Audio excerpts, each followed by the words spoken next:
Anti Oblaks Club, selamat sore. Sekilas kita mau menampilkan apa sih Anti Oblaks Club itu ya? Kenapa harus ada dan bagaimana? Silakan Om Admin untuk share-nya. Oke. Ya, Anti Oblak Club was injured, now achieve more. Ya, apa itu? Anti Oblak Club. Ya, apa sih Anti Oblak Club? Berikutnya, Kak. Ya, berawal dari kepedulian atlet-atlet yang cedera, atlet-atlet yang trauma ya. Mereka berpikir bahwa, aduh, saya nggak punya masa depan lagi. Nah, kemudian muncullah, terbentuk nih, dokter ortopedi berkumpul, para atlet, penggiat olahraga, dan fisioterapi, akhirnya membuat sebuah komunitas yang disebut komunitas Anti Oblak Club. Kenapa sih anti oblak ya? Bahasa oblak tuh tercetus dari dengkul atau lutut yang goyang berbunyi ya, oblak gitu ya. Ya, itu bahasa Jakarta ceritanya gitu. Ya, seperti itu. Ya, jadi akhirnya kita pakai namanya seperti itu. Nah, tanggal lahir Anti Oblak Club itu 17 April 2019. Sebenarnya itu sudah ada di 2015 gitu ya. Cuma kita akhirnya menjadi komunitas yang resmi itu lahirnya tanggal 17 April 2019. Nah, visi misinya apa? Visi misinya adalah membantu, memfasilitasi para atlet yang mengalami cedera dalam berolahraga untuk kembali sembuh, kembali normal, dan dapat berprestasi dengan lebih tinggi lagi atau lebih baik lagi. Seperti itu, kan Sobat Oblak. Nah, Anti Oblak Style itu membuka peluang untuk siapapun yang mengalami cedera untuk dibantu dalam proses penyembuhan secara medis. Baik itu atlet, baik itu anak-anak, dewasa, umum, dan lain-lain. Ya, Anti Oblak punya semangat kepedulian, yaitu menjadi wahana baru bagi atlet-atlet maupun masyarakat umum dalam proses penyembuhan cedera dan kembali berprestasi yang lebih tinggi lagi sesuai dengan bidang masing-masing. Nah, Anti Oblak Club ini ternyata punya YouTube dan punya akun Instagram ya, Kak Erwin ya?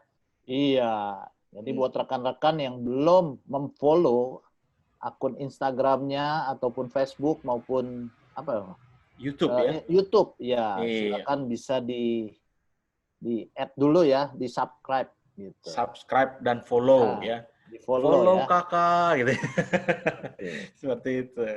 Oke. Tanpa berlama-lama lagi nih, Kak Erwin ya. Ya, berikut profil dari narasumber kita hari ini. Ya. Nama lengkap beliau Dr. Igusti Made Febri Siswanto, SPOK. Dikenal dengan Dr. Febri.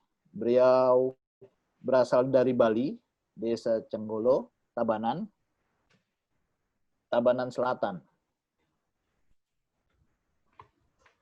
Silakan kok, Kalung. Oke, lanjut dulu kok, Kak Erwin. Riwayat pendidikan Dr. Febri setelah lulus dari Fakultas Kedokteran di Universitas Udayana, Bali, beliau melanjutkan pendidikan spesialis dokter bedah tulang atau ortopedi di Universitas Indonesia. Kemudian melanjutkan pendidikan subspesialis sport medicine and artroskopi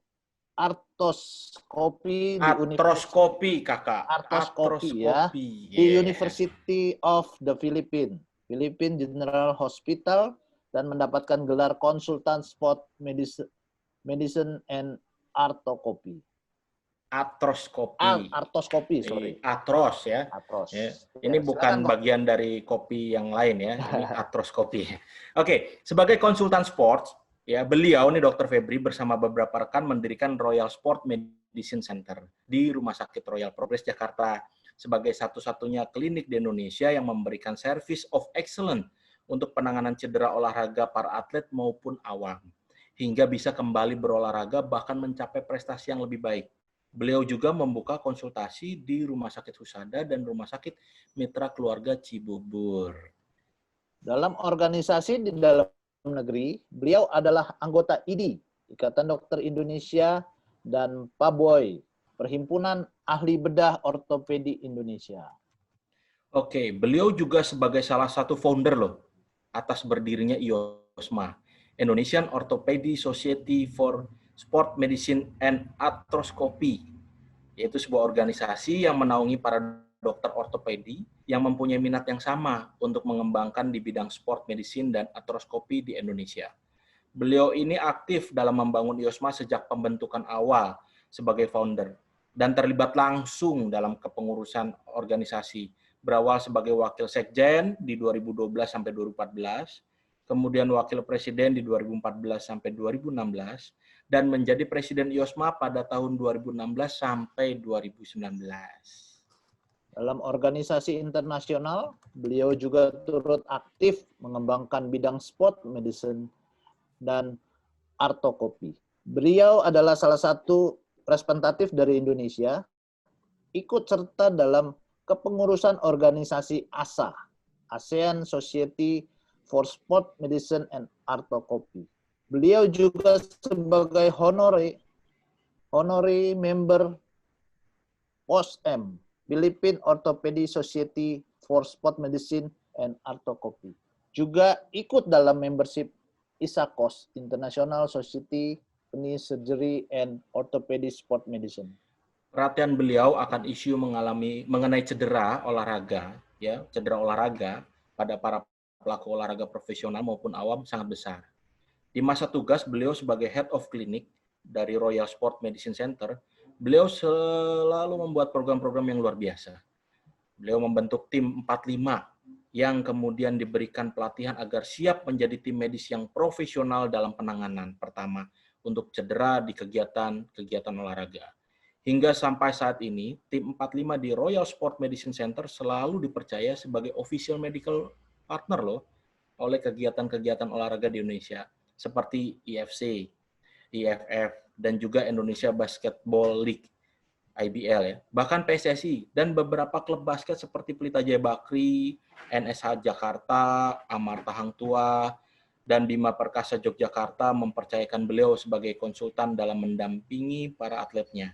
Beliau juga membuat program medical check-up untuk para atlet, lengkap dengan pemeriksaan muskuloskeletal sebagai pemeriksaan awal atlet sebelum bergabung dalam klub dan mengikuti liga. Dan yang lebih penting, beliau juga menyusun program Return to Sports sebagai program terakhir dari rangkaian terapi para atlet yang cedera. Dengan serangkaian penilaian tes yang diberikan kepada para atlet tersebut sehingga terlihat apakah sudah siap untuk kembali berolahraga, bahkan kembali berkompetisi dalam pertandingan. Kak Erwin, ini yang keren lagi ya.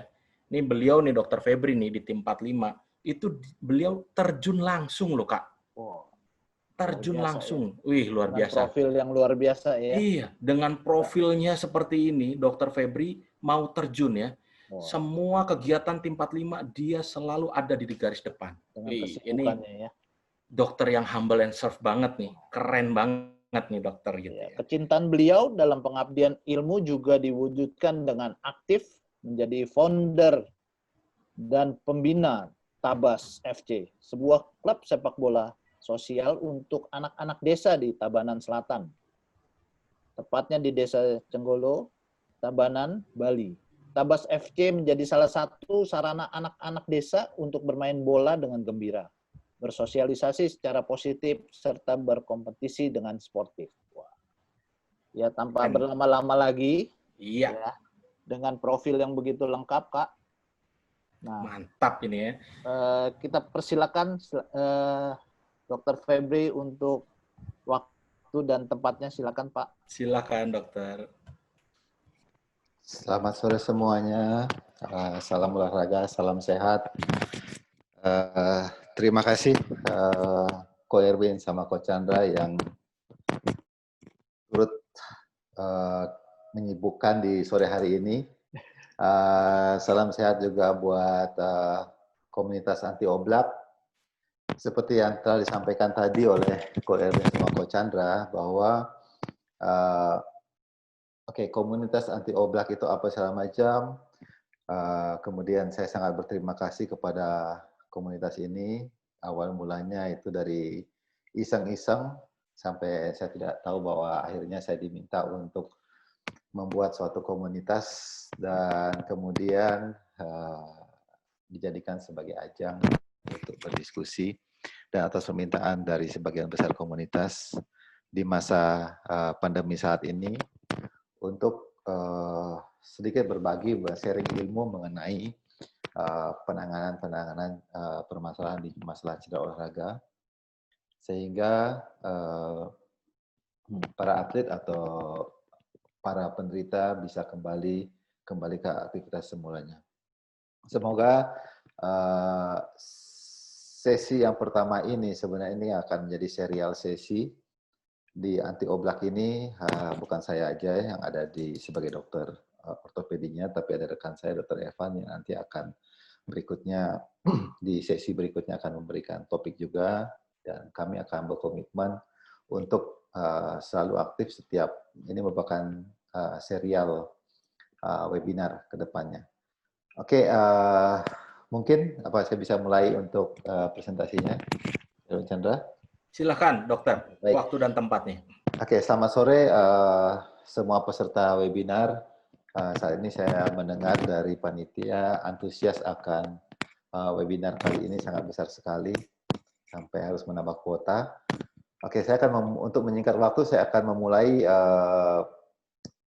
presentasi saya atau sharing ilmu sih sebenarnya. Kita lebih sharing ilmu, kita akan lebih santai sekali. Mohon maaf, ini mungkin bukan topik saya yang pertama. Oke, topik saya ganti topik dulu. Oke, oke. Oke, kok nggak mau dia?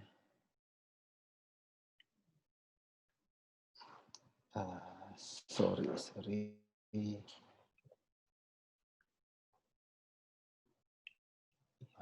Ini stop share ya. Ya.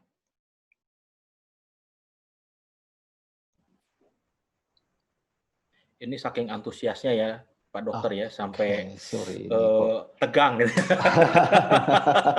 Sorry, ini ada dua sih sebenarnya, cuman ini kok stop share. Saya untuk ini yang pertama dulu.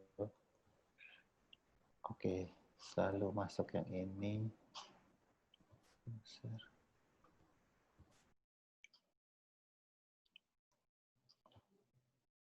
Ini dulu ya.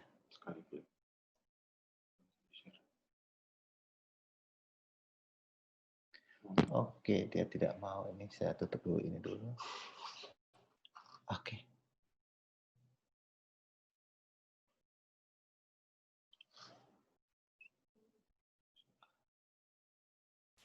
Stop share. Mohon maaf tadi bisa. Oke. Ada 2 presentasi tadi. Oke. Oke, kita mulai dengan presentasi yang pertama mengenai penanganan cedera akut pada olahraga. Sebenarnya ini mungkin sesuatu hal yang sudah sering dihadapi di dalam berkegiatan olahraga, di mana hampir semua orang atau yang melakukan kegiatan olahraga pasti akan mengalami hal ini. Cedera ini mungkin dari yang sederhana, yang ringan, sampai yang berat. Terkadang ini sangat diabaikan. Mulai cedera itu dianggap sesuatu hal yang wajar sehingga sering diabaikan. Namun selama pengalaman saya sebagai seorang dokter ortopedi, yaitu ahli bedah tulang, di dalam menangani pasien-pasien saya yang mengalami cedera olahraga seperti ini, ternyata cedera ini merupakan suatu hal yang menjadi momok buat mereka, sebab ini akan mempengaruhi terhadap prestasi olahraga mereka. Oleh karena itu, maka pada kesempatan sore hari ini saya akan sedikit membahas mengenai cedera olahraga dan bagaimana penanganannya.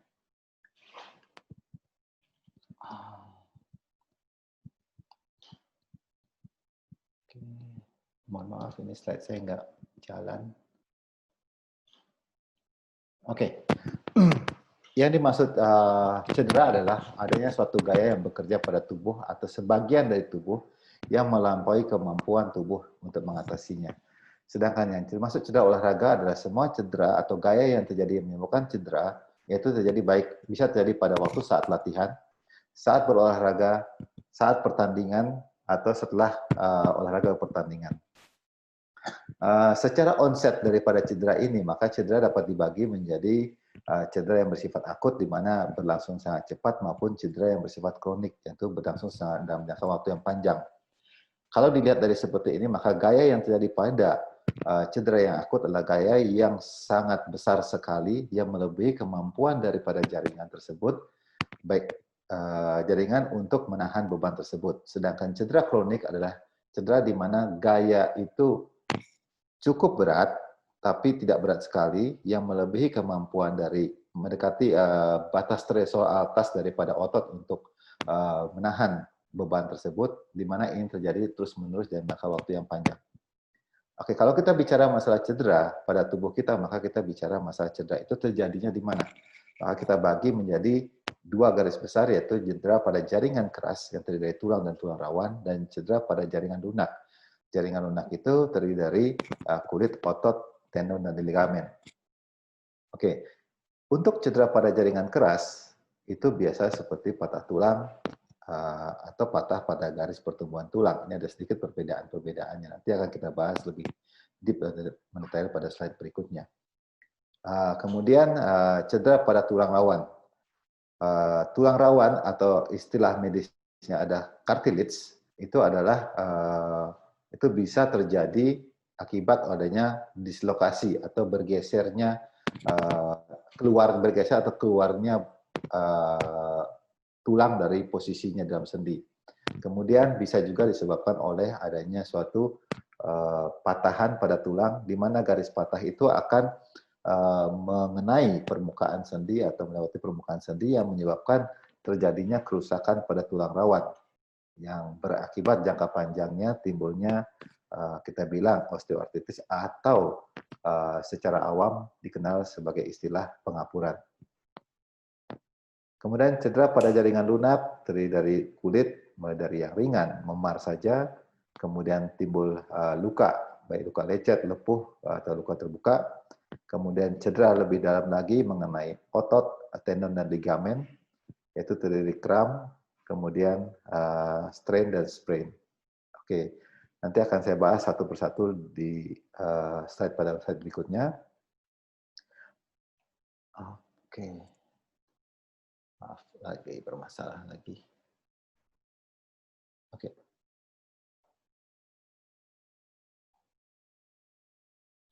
Oke, secara umum, bagaimana tingkat daripada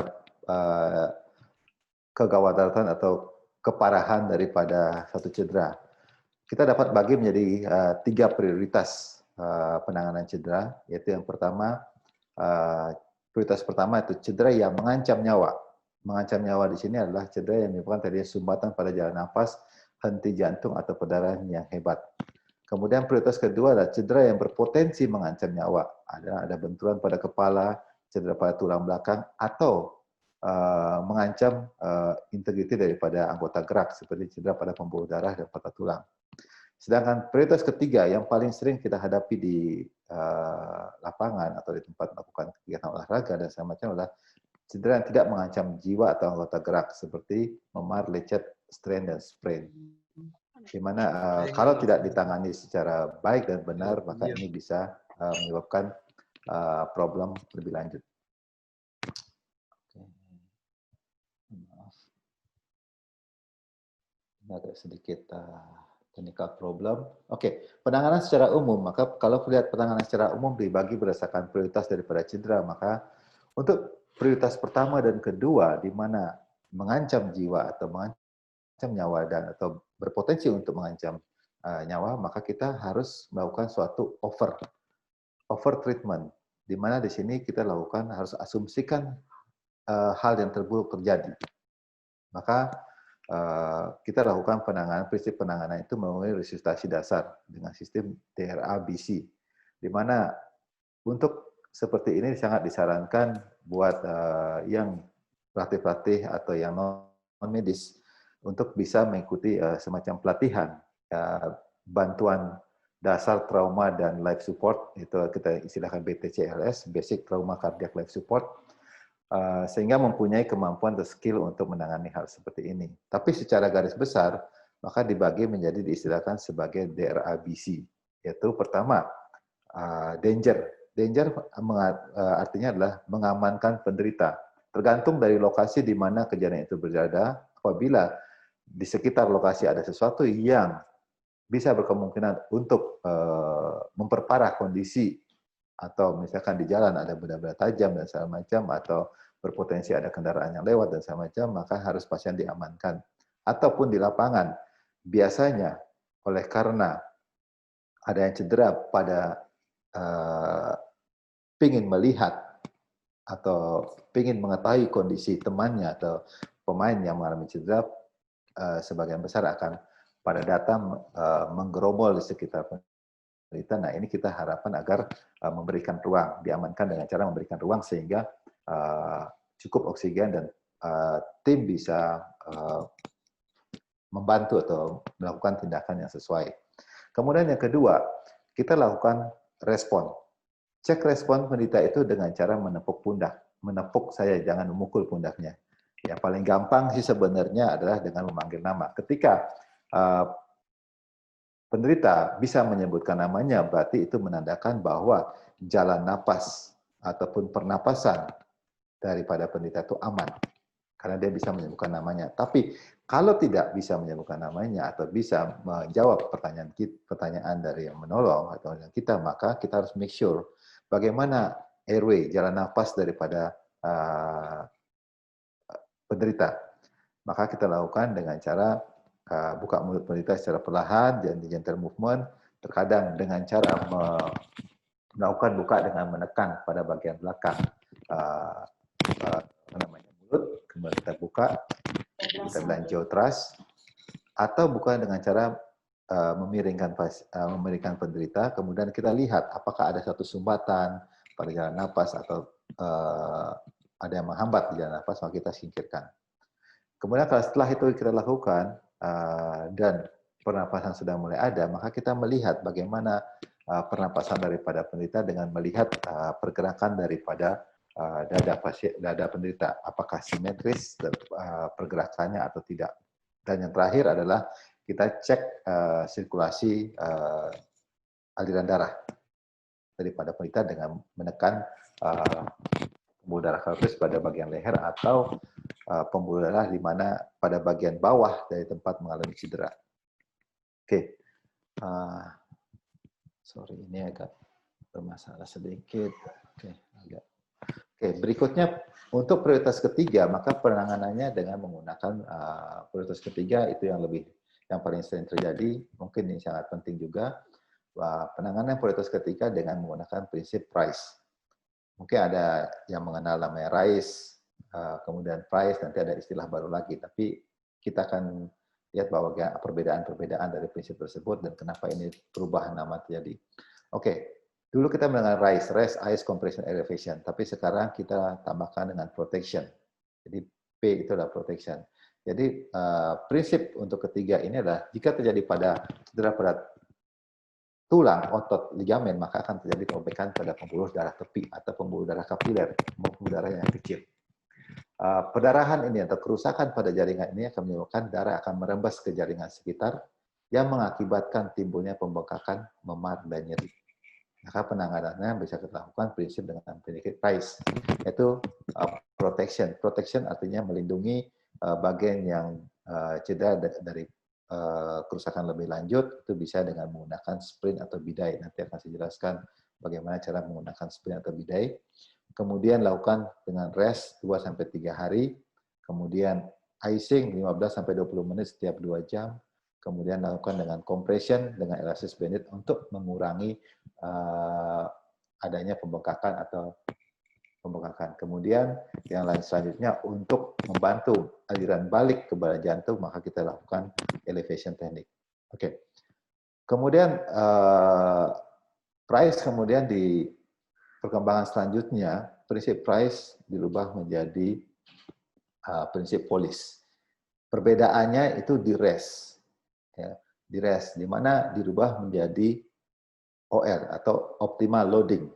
Nah, di mana maksudnya di sini adalah setelah melakukan beberapa penelitian-penelitian untuk cedera-cedera prioritas ketiga seperti ini, maka kalau dilakukan istirahat rest untuk long period ya jangka panjang, maka akan timbullah problem-problem pada jaringan sekitar atau bagian yang mengalami diistirahatkan. Maka research atau jurnal-jurnal mengatakan bahwa sekarang itu lebih ke arah pemberian rest itu as needed sesuai kebutuhan, tapi ketika nyeri sudah berubah maka dilakukan prinsip optimal loading, di mana optimal loading ini dikatakan early activity encourage early recovery, di mana pemberian beban secara bertahap dengan melihat bagaimana keluhan daripada nyeri pasien itu sangat berguna untuk merangsang proses penyembuhan yang optimal, sehingga akan mengurangi risiko terjadi kelemahan otot dan kekakuan daripada sendi.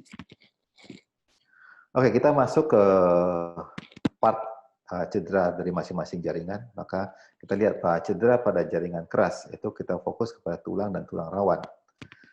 Cedera pada tulang, atau kita istilahkan tulang patah, per definisi harus kita ketahui bahwa tulang patah itu artinya ketidaksinambungan antara tulang.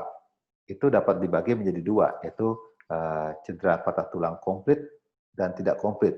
Nah, bagaimana kita mengetahuinya itu dilihat dari biasanya dokter akan melihat dari gambaran fisik daripada klinis daripada kondisi bagian yang cedera, dibantu juga dengan gambaran radiologis. Pada patah tulang yang komplit biasanya itu garis patah. Garis patah akan melewati kedua sisi dari tulang tersebut, atau istilah medisnya kedua kortek dari tulang tersebut. Dan biasanya secara klinis akan memberikan gambaran deformitas, atau kita bilang ada bagian yang bengkok atau memendek. Itu kita bilang fraktur atau patah tulang komplit. Sedangkan patah tulang yang tidak komplit itu di mana garis patah itu hanya melewati satu bagian dari tulang atau kortek. Dan biasanya terkadang ini tidak memberikan gambaran adanya suatu kelainan atau kelainan bentuk ataupun pemendekan. Oke.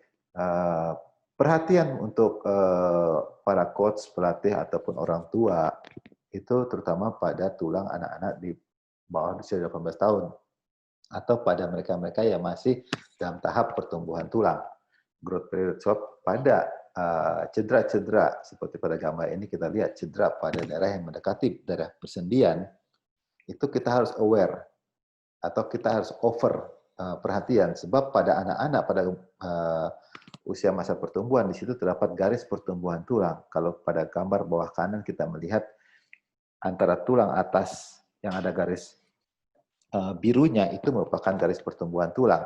Maka sering terjadi itu merupakan garis pertumbuhan tulang itu merupakan bagian terlemah daripada tulang. Dan ini sering mengalami problem, di mana kalau kita lihat di sini pembagian garis patahannya seperti poin 1 sampai poin 5. Oke. Kemudian mohon maaf.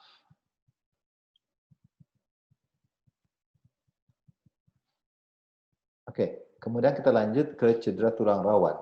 Cedera tulang rawan kita biasanya disebabkan oleh karena adanya dislokasi atau bergesernya tulang dan patah pada daerah persendian. Seperti pada gambar sini kita melihat adanya dislokasi daripada di mana bagian atas daripada bagian lengan kita akan bergeser keluar dari persendiannya. Biasanya gambaran klinis seperti pada kanan bawah kita akan melihat kelainan bentuk pada sendi bahu, di mana sendi bahu ini paling sering mengalami suatu pergeseran atau dislokasi, walaupun sendi-sendi yang lain juga sering mengalami dislokasi.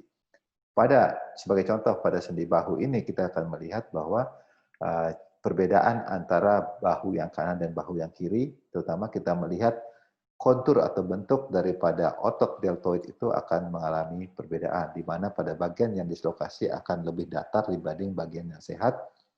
Kemudian terdapat penonjolan lebih pada bagian depan yang kita bilang humeral prominent, dan biasanya penderita akan menopang posisi tangan pada posisi yang nyaman dan rest. Nah, untuk kondisi-kondisi seperti ini kita harus aware dan kita harus kembalikan kepada posisinya, sebab kita akan untuk mengurangi kerusakan lebih lanjut pada tulang rawan. Seperti pada gambar atas sebelah kiri itu tulang rawan yang sehat, sebelah kanan apabila tulang rawan itu mengalami suatu masalah atau problem. Oke, saya mohon maaf ini ada gangguan pada kursor. Oke, prinsip tata laksana pada patah tulang atau dislokasi seperti ini adalah dari kami ortopedi adalah do not harm. Jangan kalau tidak tahu tata laksana apa cara mengatasi dan segala macam, jangan mencoba-coba melakukan suatu tindakan yang menyebabkan kerusakan lebih lanjut atau do not harm. Ya. Kemudian yang paling berikutnya adalah evaluasi kondisi saraf dan aliran darah, pembuluh darah pada bagian bawah dari patahan tulang atau bagian dislokasi dengan cara meraba denyut aliran darah. Apabila terjadi gangguan atau gangguan pada neurovaskular atau seperti itu, maka sebaiknya bisa dilakukan percobaan untuk melakukan suatu perbaikan posisi atau kita bilang reposisi secara gentle agar ini merupakan salah satu usaha untuk mengembalikan daripada melihat apakah aliran darahnya bisa kembali normal atau tidak. Namun, apabila ternyata tidak bisa dikembalikan atau tidak ada yang tahu bagaimana cara mengembalikan, maka berikutnya kita lakukan pemasangan bidai dalam posisi yang masih dalam posisi deformita itu tidak apa-apa, dan terapkan prinsip Price. Oke.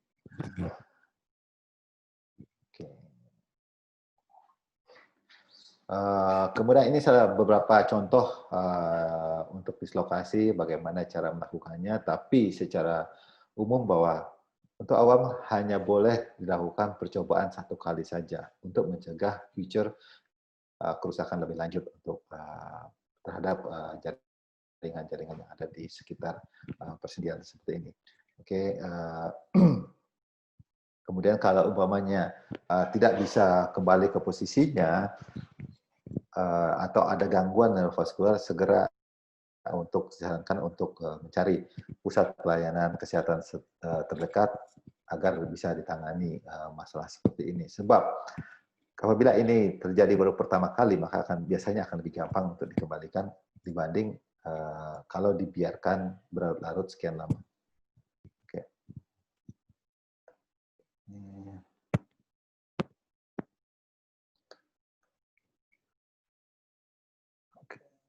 Oke, berikutnya kita akan masuk ke cedera jaringan lunak, yaitu cedera pada kulit, otot, tendon, dan ligamen. Oke, biasanya paling sering kita lihat pada daerah kulit adalah timbulnya satu luka.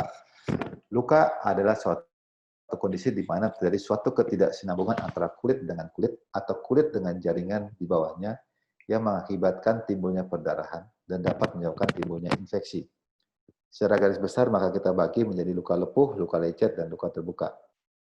Tata laksana daripada penanganan luka ini adalah yang pertama, cuci luka dengan air bersih mengalir atau biasanya kita lakukan dengan cairan steril NaCl 0,9% dengan tekanan sedang selama 5-10 menit. Tujuan dari pencucian ini adalah untuk membuang atau menghilangkan kotoran-kotoran yang ada di sekitar luka sehingga mengurangi potensi untuk terjadinya infeksi. Kemudian yang kedua, apabila terjadi perdarahan, maka sebisa mungkin untuk hentikan perdarahan dengan kasa atau kain dan apapun itu yang ada di sekitarnya dengan prinsip baut tekan. Namun bila ternyata perdarahan itu tidak bisa dihentikan atau cukup berat di sini, maka kita bisa lihat dengan gambar sebelah kanan itu sistem tourniquet di squeeze di semacam dijerat untuk menghentikan perdarahannya. Namun kondisi seperti ini jangan berlangsung lama karena akan berpotensi untuk kematian pada jaringan di bawahnya. Sehingga untuk kita sarankan karena kondisi-kondisi seperti ini untuk segera ketika sudah melakukan squeeze atau penekanan dengan sistem tourniquet seperti ini segera untuk dibawa ke fasilitas kesehatan terdekat. Nah, kalau umpamanya perdarahan sudah bisa diatasi dengan sistem baut tekan ini, maka kita terapkan prinsip Price seperti yang disampaikan sebelumnya. Oke. Cedera pada kulit berikutnya itu berupa memar. Memar adalah cedera traumatik yang disebabkan oleh benturan langsung pada jaringan lunak, mulai dari kulit sampai ke otot. Di sini tanpa menyebabkan diskontinuitas daripada jaringan kulit atau adanya luka. Biasa ini terjadi pada kegiatan-kegiatan atau olahraga-olahraga yang ada kontak fisiknya. Dan lokasi yang paling sering terjadi itu pada otot-otot paha atau quadriceps, otot-otot lengan bagian atas itu biceps dan brachialis. Di mana trauma yang terjadi atau benturan yang terjadi akan menyebabkan pembuluh darah, mencederai pembuluh darah kapiler, pembuluh darah kecil, sehingga darah merembes ke jaringan sekitarnya. Namun, memar ini juga bisa merupakan tanda adanya cedera pada jaringan yang lebih dalam, seperti pada tendon, ligamen, dan tulang. Maka prinsip tata laksana untuk memar seperti ini, untuk mencegah kerusakan jaringan lebih lanjut, maka kita sistem polis. Polis di sini adalah protection, kemudian early mobilization, kemudian ICE. Ini penting sekali untuk mencegah terjadi kekakuan. Optimal loading maksud saya, ya, untuk mencegah kekakuan, dan kadang-kadang memerlukan suatu obat NSAID. Dan apabila nyerinya sudah berkurang, ini bisa continue ke rehabilitasi untuk selanjutnya kembali berolahraga. Oke. Berikutnya, cedera pada jaringan lunak lainnya, yaitu cedera pada otot, tendon, dan ligamen. Oke, sebelum membahas mengenai cedera pada otot, tendon, dan ligamen, mungkin saya akan sedikit menjelaskan apa sih beda daripada ketiga struktur ini. Jadi, otot merupakan bagian daripada tubuh manusia yang punya kemampuan memanjang, memendek, atau kontraksi dan relaksasi yang cukup besar, di mana pergerakan daripada tubuh kita itu disebabkan oleh adanya kontraksi dan relaksasi daripada otot. Kontraksi dan relaksasi daripada otot ini kemudian akan dilanjutkan ke tendon. Tendon merupakan bagian daripada otot sebelum menempel pada tulang. Perbedaannya di sini adalah tendon sedikit atau sangat kecil mempunyai kemampuan untuk kontraksi dan relaksasi.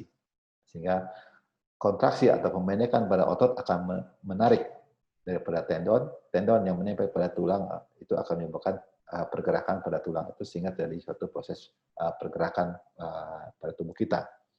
Sedangkan ligamen adalah jaringan lunak yang menghubungkan tulang sama tulang. Biasanya ada pada di seluruh persendian tubuh kita. Oke, seperti pada lutut kita lihat di sini ada 4 ligamen, 2 di dalam sendi dan 2 di luar sendi. Nah, perbedaan ini ternyata mempengaruhi daripada stabilitas, di mana ligamen merupakan suatu primary stability daripada persendian dan dibantu secondary stability-nya oleh otot dan tendon. Jadi ini perbedaan dan pentingnya kita ketahui perbedaan antara tendon, otot, tendon, dan ligamen. Oke. Cedera pada otot, tendon, dan ligamen sebenarnya hampir sama saja. Cuman perbedaannya itu ada perbedaan pada istilahnya. Cedera pada otot dan tendon itu kita istilahkan sebagai strain, dan cedera pada ligamen kita istilahkan sebagai sprain. Jadi kalau kita bicara masalah strain dan sprain, sebenarnya itu adalah cedera pada jaringan lunak. Intinya adalah sama, cuman perbedaan pada lokasinya saja. Oke, strain akibat satu gaya atau tarikan yang berlebihan, sedangkan sprain itu akibat satu peregangan yang berlebihan. Oleh karena dia meregang, menahan posisinya saat terjadi pergeseran. Ini bisa akut dan kronik, biasanya akan timbul nyeri, sakit atau nyeri tekan dan bengkak, memar pada persendian, biasanya pada sprain. Kalau strain itu biasanya pada timbul hematum atau memar pada sekitarnya. Oke, berikutnya maaf, on off seperti ini. Oke. Secara garis besar, strain dan sprain kita bagi menjadi 3 tipe. Tipe yang pertama itu di mana terjadi kerusakan dari sejumlah serat pada jaringan. Itu kerusakannya biasanya tidak terlalu banyak. Penderita biasanya akan mengeluh ada nyeri atau bengkak, namun secara fungsi tidak berkurang, atau pada persendian tidak ada gangguan instability. Tata laksana kita melakukan suatu prinsip polis. Jadi Untuk tipe 1 kita bisa prinsipnya prinsip polis karena ketika nyeri atau bengkaknya sudah berkurang, maka kita bisa lakukan satu optimal loading, pemberian beban. Di mana secara jurnal dikatakan waktu penyembuhan bisa antara 2 sampai 14 hari. Oke. Berikutnya tipe 2. Tipe 2 restrain dan sprain ini, di mana kerusakan jaringan lebih banyak tapi tidak lebih dari 50%, itu akan lebih bengkak dan lebih nyeri, dan disertai ada pengurangan fungsi dan kekuatan secara signifikan. Terkadang pada persendian itu ada timbul suatu instability. Prinsip penanganan masih polis, waktu penyembuhan kurang lebih 14 sampai 6 minggu. Kemudian tipe 3. Tipe 3 adalah kerusakan total dari jaringan dan terkadang disertai dengan adanya lepasnya bagian tulang atau kita bilang istilahnya sebagai fraktur avulsi.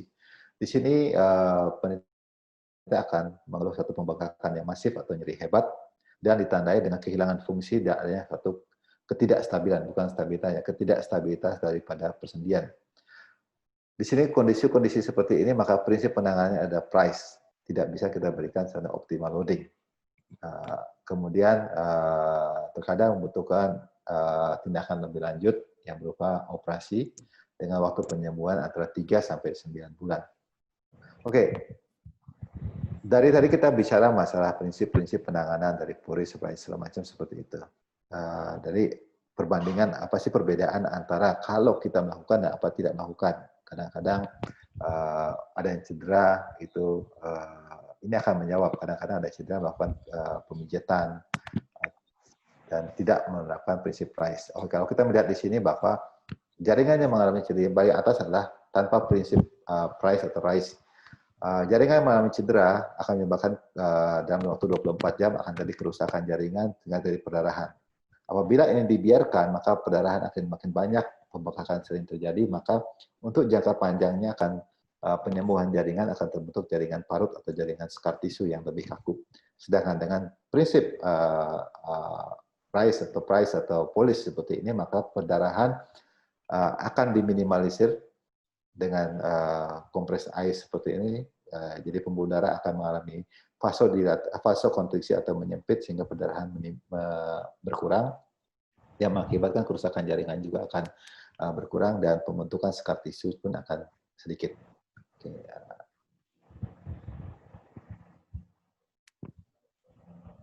Dampak penanganan yang tidak sesuai kalau kita lihat di sini dampaknya itu terhadap fungsi dan nyerinya. Kalau kita lihat di sini pre-injury kondisi jaringan ketika mengalami injury dan kalau improper heal, kalau terbentuk scar tissue maka mempengaruhi terhadap fungsi dan risiko untuk re-injury kembali. Jadi kalau kita lihat di sini dan saya terima kasih kepada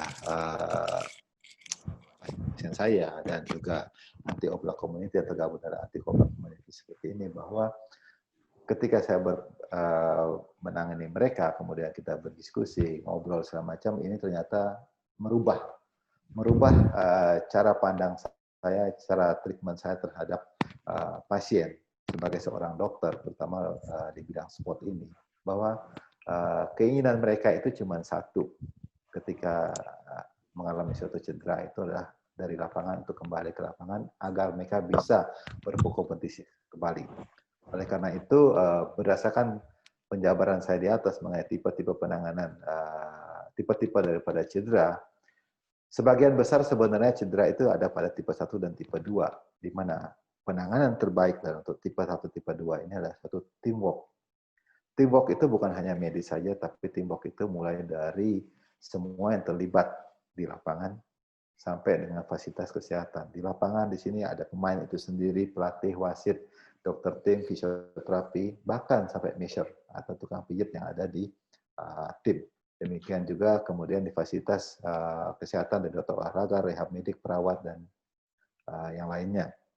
Jadi kita hindari tipe 1, tipe 2 ini kita sembuhkan agar mereka bisa kembali berkompetisi untuk menunjukkan prestasinya. Jangan sampai mereka itu jatuh ke tipe yang lebih berat, karena tipe 1, tipe 2 dianggap satu yang ringan, dipaksakan untuk melakukan suatu kegiatan tanpa menerapkan penanganan, prinsip-prinsip penanganan yang saya jabarkan di atas, maka ini bisa berpotensi untuk mencapai tipe 3. Nah, ini yang salah satu yang membawa saya kenapa saya merubah cara pandang saya terhadap penanganan cedera olahraga ini, sebab banyak, kalau kita ingat zaman dulu segala macam, banyak atlet-atlet yang berprestasi ketika mengalami cedera maka tiba-tiba mereka menghilang, tidak kedengaran namanya dan posisinya segala macam karena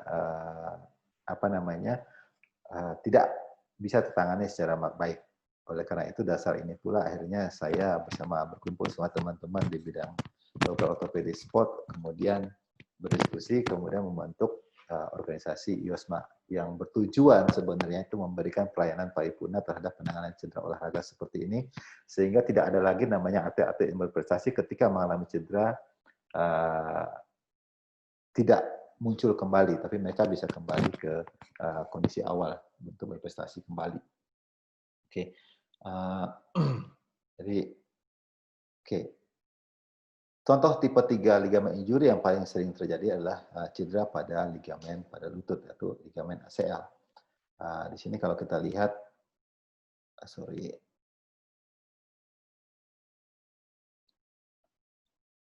Oke, kalau kita lihat di situ, lutut kalau pada pemeriksaan yang kita lakukan, itu instability daripada lutut seperti itu. Kalau kita lihat lebih jelas pada gambar yang sebelah kiri, itu terdapat cedera pada jaringan ligamen yang membutuhkan tindakan operasi untuk mengganti ligamennya rusak, seperti pada kamar tangan kanan, kita ganti dengan baru, sehingga pasien itu bisa kembali, stabilitas lutut itu bisa kembali ke semula. Ya, ini yang kita bawa. Saya bersama rekan-rekan di Royal Sport Medicine Center, kemudian dengan IOSMA memperkenalkan penanganan cedera olahraga, di mana dengan cara ini operasinya pasti semua pada mendengar kalau namanya istilah operasi lututnya dibelet, tapi dengan teknik yang minimal invasif seperti ini penanganan dengan luka yang sangat minimal sekali, sehingga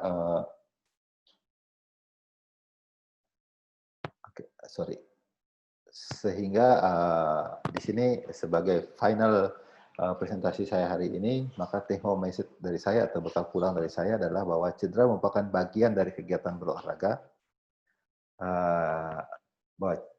dan ini sebenarnya dapat dikatakan satu hal yang biasa saja, namun terkadang sering menimbulkan trauma pada pelaku olahraga, terutama mereka-mereka yang sudah menjadi atlet profesional, sudah mencapai puncak karir, sebab kita ketahui bahwa untuk mencapai level kompetisi yang lebih tinggi, maka perjuangan yang dilakukan sangat besar sekali.